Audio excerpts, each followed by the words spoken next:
Thank you for joining us this morning, family. We are about to talk about the virtue, faith in my ability to wield the truth. Man, this has been a marvelous journey. And of course, this is part two of a fool's mind is like a broken jar, right? A fool's mind, right? So, tune in, check it out. Those is interest, get on the Ecourse because we burning it up in here.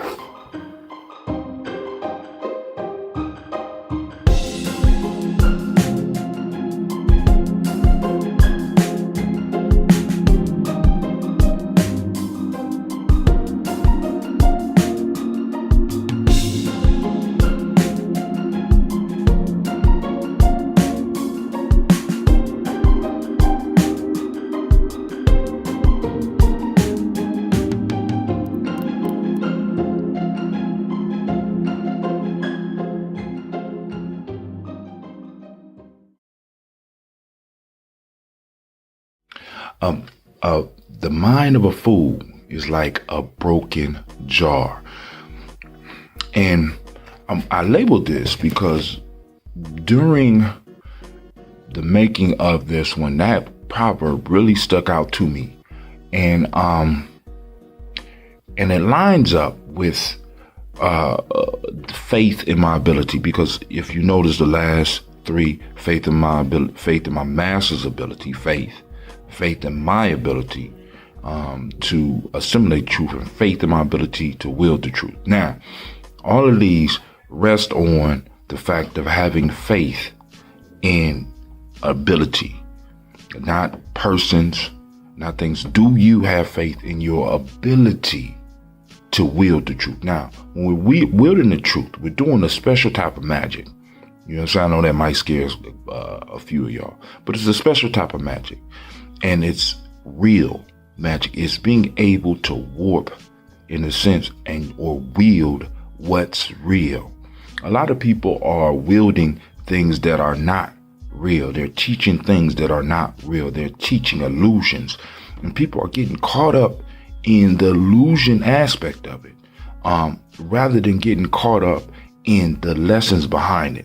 Like, for example, here we focus on the folk tales. Never have I told you any of these folk tales are true. Even with the stories about G, never will I tell you that these folk tales are truth. What I want you to get is the truth within the story.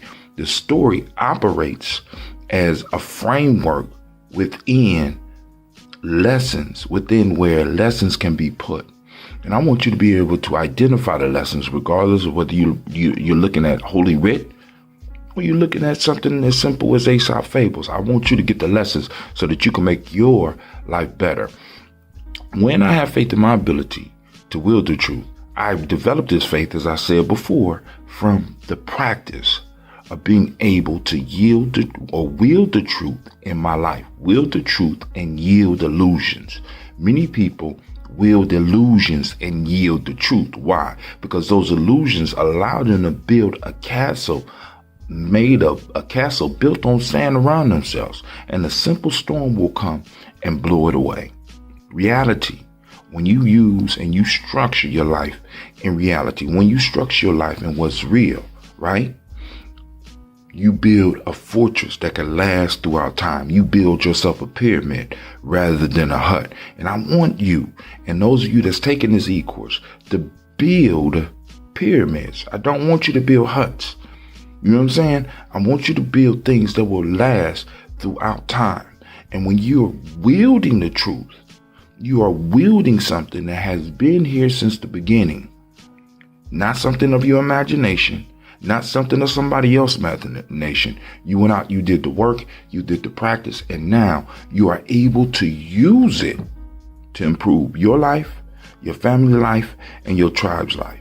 But of course, this comes with practice. First, I have to be able to assimilate the truth, which means that I have to be able to receive the truth, and I have to be able to digest it. Sometimes that could be a difficult process. And then on the other internet, I have to be able to have faith in my master's ability, which means that in some form or fashion, I have to have a master Who is teaching you some of the life lessons? Where can you go and get it? Like I said, it don't have to be necessarily just a person. If you're a YouTube scholar, congrats.